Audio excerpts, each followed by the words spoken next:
of the First Responder Playbook. It is my pleasure to welcome our new guest, Johnny Tesone. He's a geologist, author, and creator of the Geo Vortex with more than 30 years of professional experience in geology, corporate leadership, and field research. Trained at the University of Wyoming with a bachelor's in geology, Johnny brings a rare combination of technical credibility and paradigm shifting discoveries. Johnny, thanks for joining me tonight. It's my pleasure to have you. Hey, Brent, thanks for having me. It's a pleasure to be here. And I'm sure we're going to be able to talk about a lot of things. But when I saw the title of your book, First Responder, it kind of triggered something. I was telling you a little bit earlier. But I wrote this book last year. I kind of finished it last year. But it was 5 years of discovery beyond the corporate BS when I was checked out and I got out of the business during COVID. And so the last 5 years, I wrote this book called Secrets of the Winds. Okay. And this is the cover. This is how it looks. There's a rocket coming out of the earth. This is literally what I found in the fossil record in my Wow. journey being a geologist and spending so much time in the mountains and fishing all my life and camping and four-wheeling and just astute to all that. So I've always kind of been tuned in, but it wasn't until I think like COVID, I had an out-of-body experience on the river, up in the mountains, in the Wyoming, all by myself, way up there. And I'm telling you, it was I think I was always being prepared for the download, but that was the day. That day hit me. I started seeing some. Well, that feeling was like 2 minutes. Felt like I was just lifted by a big hand off the bank of the river and just like weightless. Okay, and things were just really synchronizing with me. That like the it was just beautiful. It was just incredible. So after that, I broke down. I broke down and gathered myself, and lo and behold, I look up the river and I see some outcrops I've never seen before. I've seen them before, but not like that. Okay, so my perspective in the world changed. I think I collapsed a time and crossed paths maybe with a kindred Indian spirit up there is sometimes how I feel about things. Okay, so with that, it turned in it just turned into seeing these outcrops I've never seen before. So I looked at them at camp that night, and I was awestruck what I was seeing. Bears and fish and Indians and just blocks and geometry and just nothing I've ever studied before ever looked like that. And knowing where it is, it's really old stuff. It's really old. Where I know I was fishing, camping, and where I was in the canyon, it was really old already. So coming out of that, I started just finding more stuff, Brent. So when I say that, it was it was it was in the rock. I was finding stuff that wasn't dolomite or limestone that I've seen lots of times being in my field, how it looks in a microscope. They leave certain crystals. All of them do. They have a signature, right? So as a geologist, we have to look for signatures of things that repeat that tell us what's the chemical makeup. And then once the chemical makeup, we start understanding the source where it came from. Was it wind? Was it ocean water? Was it fresh water? Was it volcanic? Was it extraterrestrial, right? Did it come? Was it an event? Was it a meteor? So I'm not predisposed to where it comes from. So geologists we just go for it, right? We just start finding stuff. And there's a lot to find, and I found a lot of stuff in the fossil record. And so going to school in Wyoming, I had some of the best professors, both in anthropology and also in geology. They were the pioneers. These guys are old school rock hounds. George Gill was a worldwide famous anthropologist. I had him. I'll circle back to that, but back to the story is that this has come so far, and I've continued to learn more stuff. I'm going to continue to write probably 2 to 3 more books. So Geo Vortex is the name of the business that I started based on what I saw, how I felt, the Geo Vortex, everything coming together, kind of what this all came together as. And so geologists only usually get paid, and researchers only get paid when they get grants or they invent something and patent it and sell it, right? How to commercialize.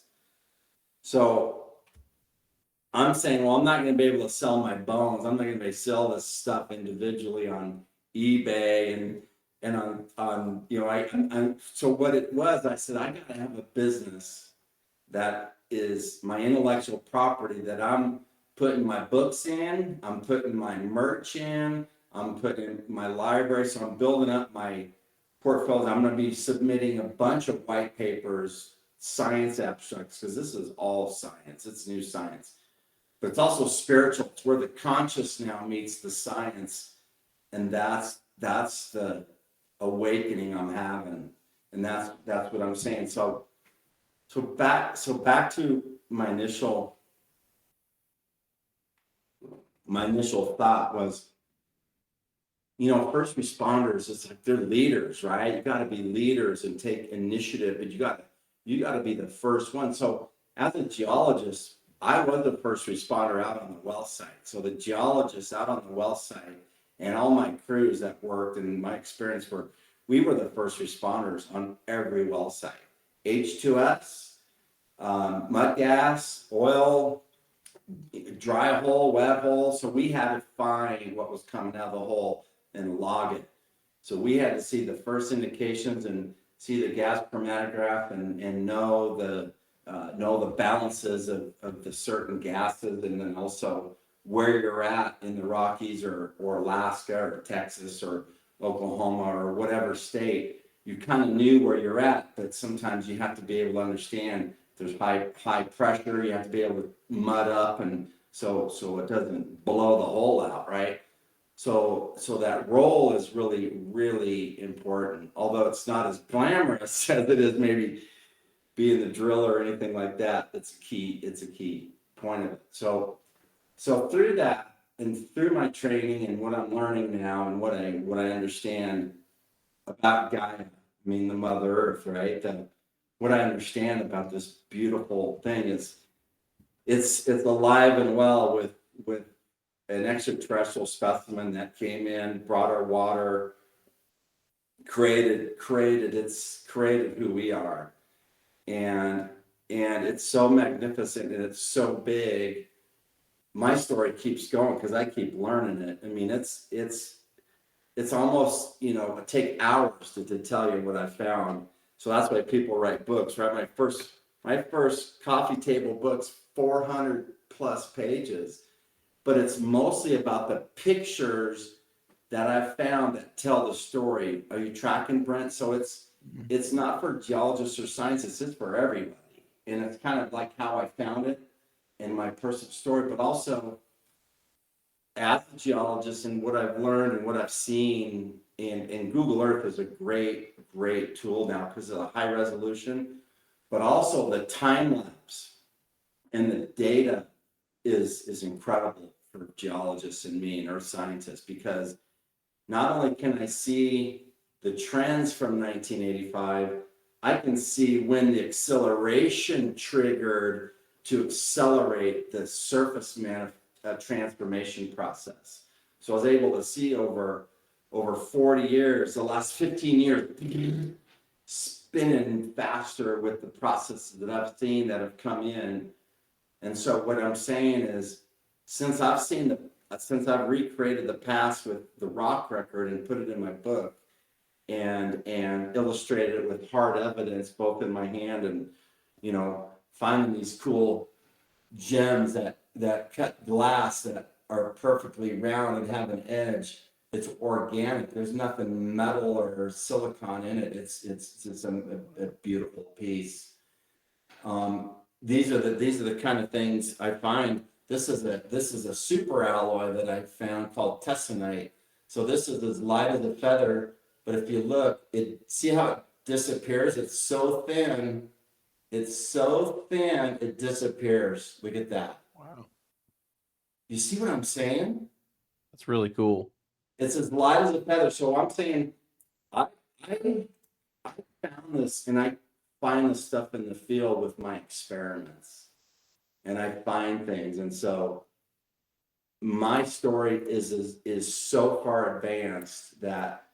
So I'm telling you, I've seen the past. I've recreated it. I got a little AI, but the AI is more about me telling AI, programming AI. Okay, because I'm telling AI what I need. AI is not telling me how to think or what I need to program. I'm telling AI, I need to create an event that do, boom, 4 images. Okay, so I've been using AI for about 2 years. When it first got started, I've seen the maturity, but I have a very specific need for it that AI is perfect for. Perfect for. So with that, as I've seen the past, the future is who are going to be our first responders for the world, right? Who are going to be the first responders when the world? And so what I'm saying is, now that I've seen indicators in certain parts of the world of zones of more geological activity, more deformation on the surface, more acceleration of the metal, because this is a metal that's everywhere in the world. And this is a metal that's ubiquitous and covers our planet. That's a function of the alloying process, of the mechanical function of the rocket species that I've found. So what I'm telling you is big stuff, but it's fundamental because people need to understand it, because no one does. It's fundamental science. There's been such a gap because all the good geologists all went into the oil and gas business, Brent. Okay, it's all the smart guys like me. We went and chased all the big companies for the big paychecks. But I was just a bachelor's of science. I was competing with the PhDs and the masters and those guys. So I had to be smarter in the field. I had to be smarter in the field and really know how to read the logs and the rocks and the subtleties of the basins and the seismology. But the ties to our cosmos, our interstellar neighbors, both in our solar system, is remarkable. So my conclusion of the book is, I've found this extraterrestrial species that's brought everything we are and what we have, created all the great, fantastic things, but they also have a purpose. I mean, they don't want that. This is them. So when nuclear, it hurts them. It physically hurts and kills them when a nuclear blast goes off. So they're going to thwart every issue they have with nuclear radiation because it can proliferate in the species. So there's some magnificent things that can come out of learning about the Earth. Okay, so there's some incredible things. Things about Antarctica, sea levels, rising oceans, heat anomalies that could change. Going back to Ice Age. So we got to understand, we run in cycles, right? It's not like linear and things like that. We go in cycles. The Earth changes and the Moon changes, and we go through cycles. And so, Earth is coming to a 26,000 cycle of rotation back to magnetic, changing its force. So we're going to be experiencing a lot in the next 5 years. They're going to be incredible. Absolutely So incredible. I have a ton of questions. So I'm just going to start back at the beginning. Um, the out of body experience. How did it start, and kind of explain the whole process of what happened for the listeners? Oh yeah, I mean, I think there was a I was going through I was walking and coming out of the river, so I think I was a little bit hypoxiated, and catching my breath, and I think sometimes you have a little vertigo.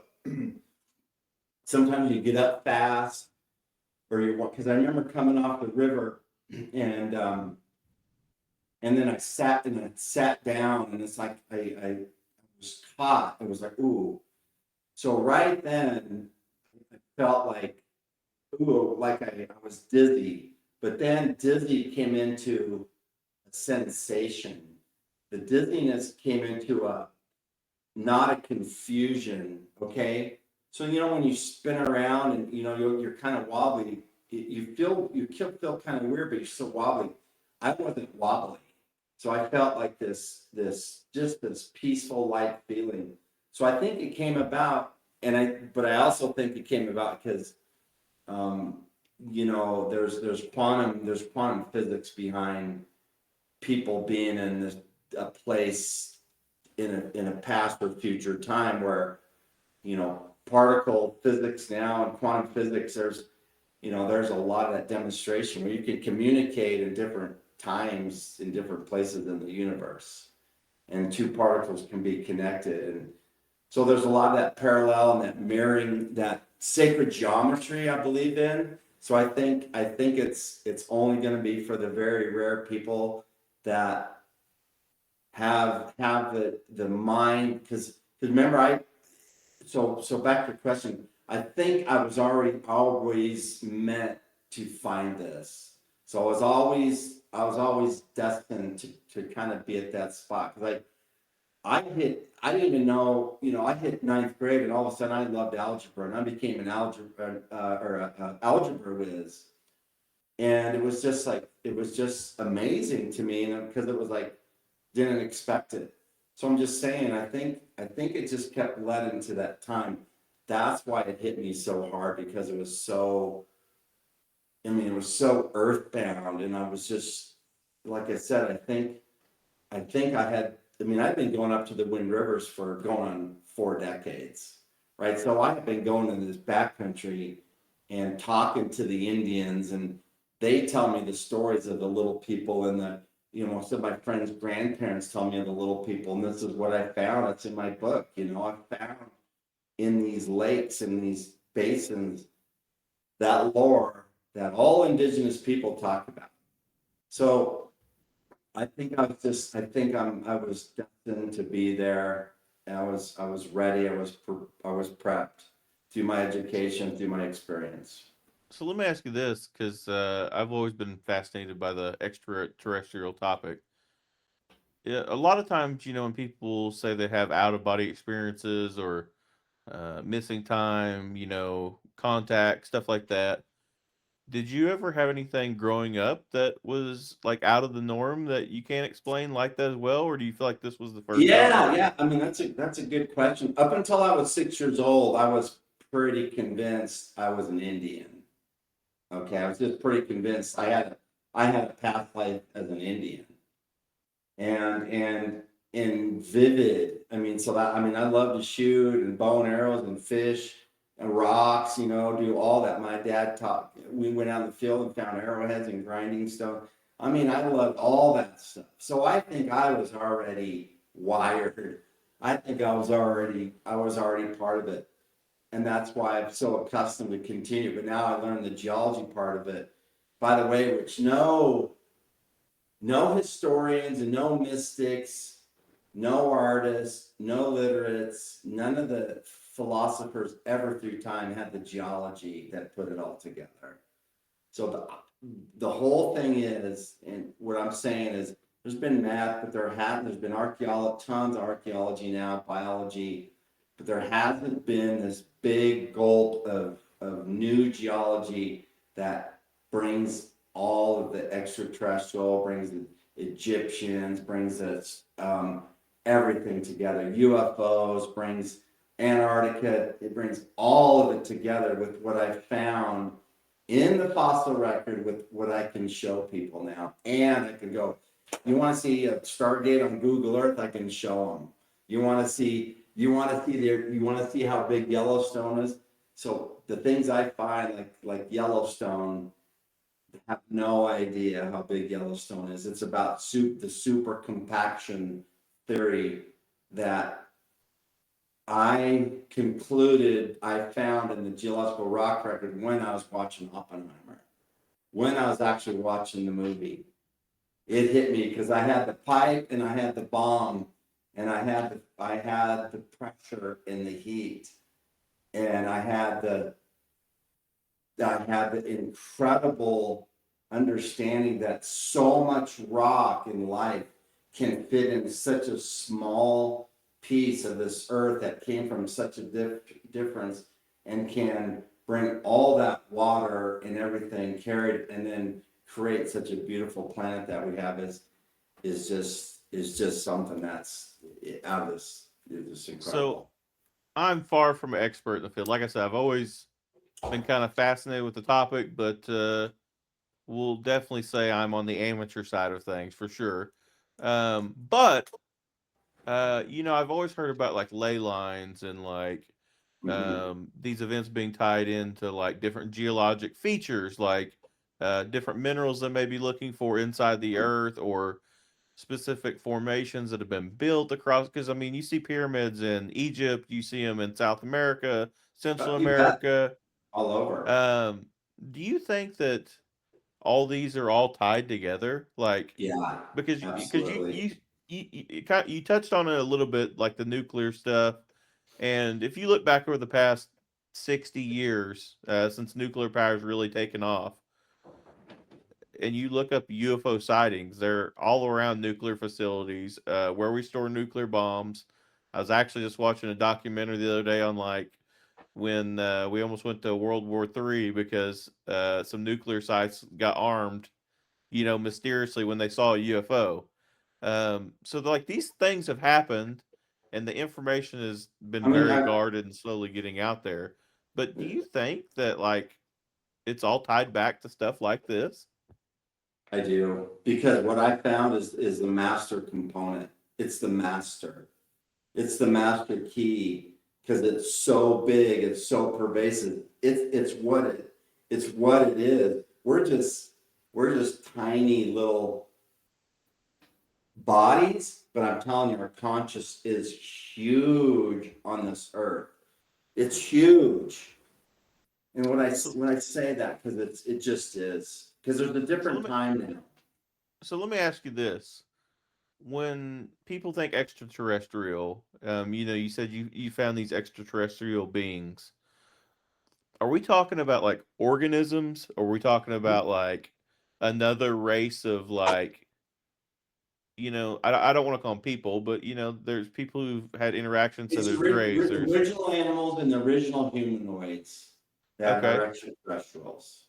Okay. So do you think that they are interdimensional, or do you think that they're here with us in this time and space? I have so many questions. I'm sorry. I'm kind of getting you distracted because I have a ton of questions.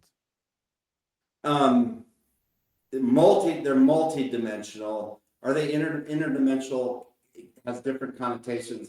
I want to say multi-dimensional because the physical spectrum by which you can see them is limited to humans because they carry a spectrum out of 100%.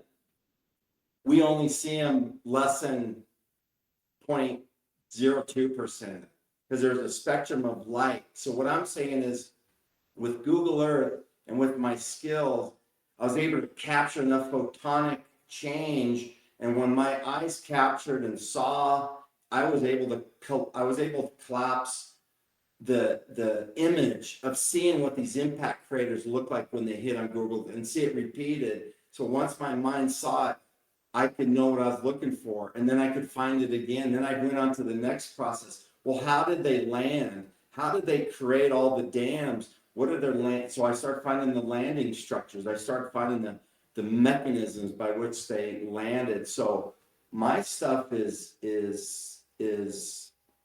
validated over and over and over because it's such a fractal species, right? It's in the 500 micron organic life, because I did have a lot of my specimens tested, and they all have carbon.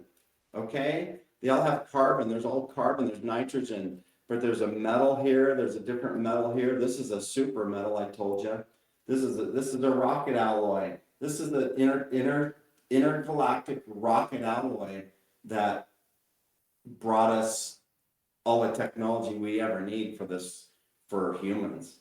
So we live on Earth that we is infinite energy, infinite water, infinite land, enough for everybody going around, and infinite resources and food and abundance and everything. And we're trapped in this prism of such small thinking.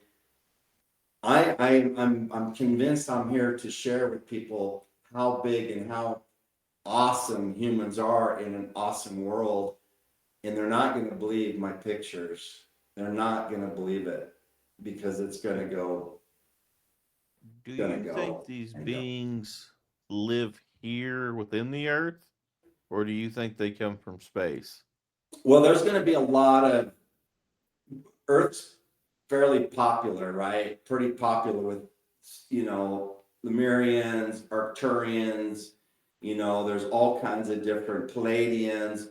There's all kinds of history, the early Anunnaki. I mean, there's no hiding all the great data that we've had about all that. So I think there's always been extraterrestrials here. And I think some of them different traits, star seeds and people like that. And, I mean, I know things that no one else knows. I mean, certain people know things that are out of this world, right? I mean, like stuff I can't believe, like finding the Eye of Horus in geology, right? The Eye of Ra, and seeing that, and I find it in the geology. This is what I'm saying. It's become a point where there's so much to bring forward that explains that the Egyptians knew that those pyramids were resonance chambers to launch their afterworld. And that was a resonance all around the world because our souls. And so that technology came from whoever, right? And whatever. But what I'm talking about is the geological extraterrestrial that brought the water that penetrated Mother Earth when it was hot and ripe and red and flaming. The rocket landed. I have the rocket documented in my book. It's over 5,000 miles long. It's on Google Earth, and I can trace it for any PhD around the world, and I can see the flood zone. So I've traced all that, and I've counted all the material that was flushed out. You can see the flush on the bottom of the ocean. It's beautiful. It's absolutely beautiful. So where is this located at? Well, it's 5,000 miles, covers half of the world, but the tips are Hawaii and the French Polynesian Islands. Okay, So and that's a big area. Oh yeah, it's huge. It's huge. So, but so you have the mothership, and then that brings, and that creates a different set of land, right? So there's land, but there's water. So everything's flooded. Everything's underwater for a long, long, long time because the earth is inundated and it's changing. And so it's going through its process. And then over time, it creates the Yellowstone formation. I call it the Yellowstone bomb. That is a fundamental geological phenomenon that people need to understand how our continents were formed, where it came from. So I can trace all the continents and how they were connected in Antarctica and how it turned over in South America and turned over North America and Antarctica on the map. You can see how they turned it over. It's fascinating. So what I'm talking about is there's a there's a master species that's an organic rocket species. Okay, so it's a living species that uses water both to create its world and combust and internalize chemistry, but it also uses, because it's a rocket fuel, water's a rocket fuel, right? Oxygen and hydrogen. So what I've also seen are the blueprints of how their rockets are made. I've seen all that. I have that demonstrated. So it's a sophisticated rocket species that came here, created it, and then, like I said, this leads to a lot of other geological phenomenons that people have struggled with, that now I can explain, about the Great Unconformity, the Cambrian explosion, snowball Earth, and all the mass extinctions, because this extraterrestrial species created the Earth, created the oceans, created the life, fed on the life, fed on the Earth, both land and ocean, and always cycled through consuming, and all. That's why there's so many cycles of mass extinctions. No one's ever been able to figure out, well, the Earth changed. Well, of course there's always change, but there's always a biological process that's geological embedded in that. And you'll see what these creatures look like. I've named them. I mean, they are organic. It's a super species. It's the super species. It's Wow. the Bigfoot's a holdover. The swamp creatures are the holdover. The Loch Nesses are holdovers. I've seen these in Argentina, and I've seen them in Wyoming. The creatures that have the bows and stuff. It's all explainable, and they're super reclusive, and they live with the water, so they crystallize in it, and they're a plasma. So when they're in water, they're even more disguisable. It's not until they get on land and stuff where I can see them forming and I can see them replicating. But it's a vast topic, my friend, vast for you. Yeah, and if you dive deep into Bigfoot, because that's probably my favorite one, um, there are a lot of people that do tie it to the UFO phenomena, and Well, it's you not know, you necessarily UFOs. It's about the physical. It's about the physical beings that look like Bigfoot that I found, that are small, that are 3 feet tall. So it's all the same things: big humans, small humans, big creatures, little creatures. They're still around. Okay, there's just big humans couldn't hide anymore. Big humans had to be smaller to be able to do things differently. We couldn't, so there's been a massive amounts of things aren't just linear in our world. And humans, our DNA is changing. Our world is changing with our DNA is changing with the world, because it has to, right? So let me ask it you has this, to. because on the Bigfoot topic, I mean, when you talk about kind of, you were talking to me, it sounded like you're talking a little bit about cloaking a little bit, because they're that's what it sounded like to me, and I could be Well, wrong on that. I've seen cloaking in the actual um, crystals that I've captured on the airports mostly, and on the highways, cloaking, where there's an image and it's usually like a big plane, and you can see geological, you can see it cloaking, or you can see it disappearing and phasing. So yes, there's a lot of that, and but I think that the phenomenon about Bigfoot though is that species. I call it the Infinitas nimerigerus, and then I call Bigfoot gigantus. I've actually found the bones. I've reached out to the biologists on the History Channel that talk about, God, if we only had the evidence of the bones. I'm like, hello, doctor from Boise State. Hey, my name's this. Here's my videos. Do you want to test it for DNA? Because dude, I've seen it, all of it.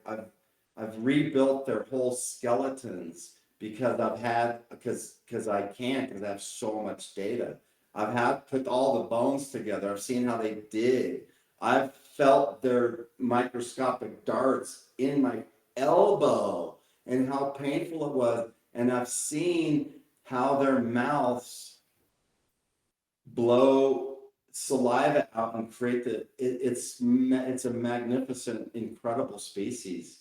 Incredible. But they're here, the small species is here to manipulate the surface to keep rebuilding the rockets that are a part of this world already, that have already landed, that have come through cycles and cycles of time. So then they first landed, so they came in major, and then they planted, and they started coming in, and then now they come up. So Argentina and parts of Wyoming, I've seen them where the bombs are coming up. So there's a different extinction period. I don't know exactly what period that is, but that's the other things I'm tracking. The events are tied to the species. The species are tied to the, to the world and the cycle. So that's all integrated. So back to your question. Back to your question is that I can't speak and can't show evidence of a Palladian or talking to a blue Arcturian guy with me in my room or anything. What I can show you is I can show you how they probably got here. I can show you how they probably hitched a ride or their cousins in another Stargate. Dude, I'm telling you, what I've seen on the Earth, I can tie into James Webb Telescope and Hubble. I mean, that beautiful pillar of life shot from Hubble. It's what I found in the Earth. James Webb Telescope. Last September, all those pictures came in. They're in my book.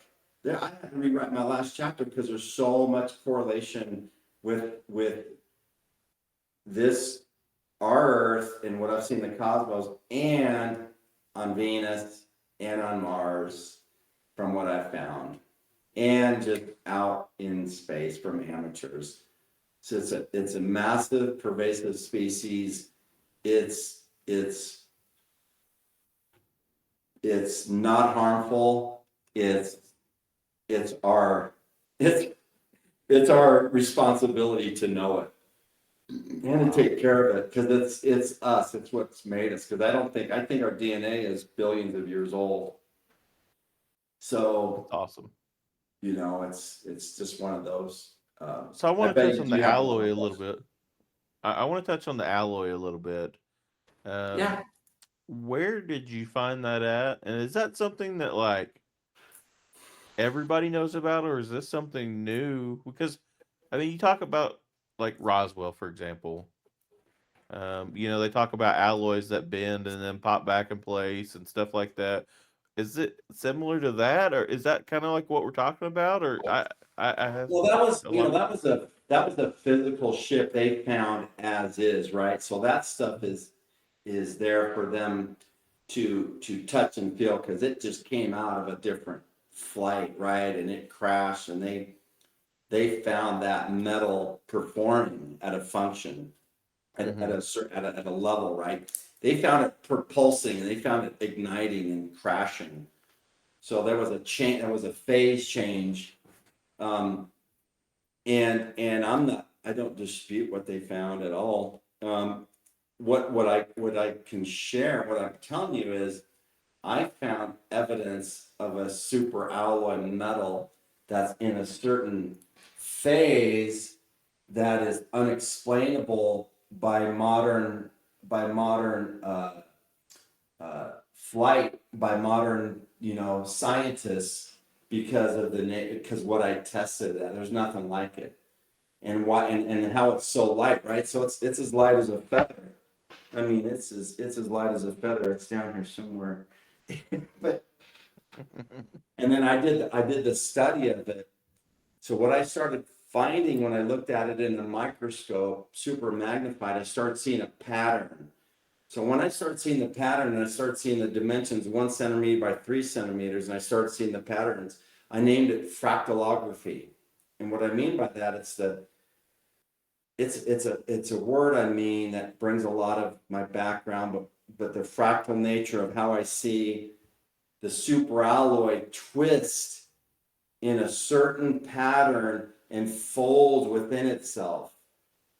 And so when I started understanding the microscope scope, I started seeing on Google Earth, I started seeing the same pattern, I started seeing the same dimensions.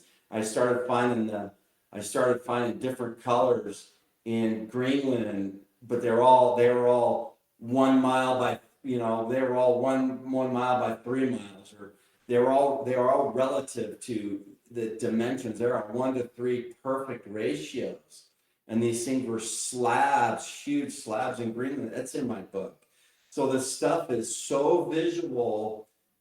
I want to express this for the people that aren't the geologists, the beauty and the repetitive nature and the things like that. And I don't know if you've ever been on Google Earth, but you can see alloying all over the earth.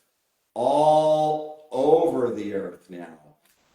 Every pilot will tell you, every pilot, they're not hay fields, they're not crop fields. There's too many. They're everywhere, and all these straight lines and these stacked lines, all the Mediterranean. It's all the metallic step. It's all the processing of what our Earth is going through and changing. It's all a dynamic.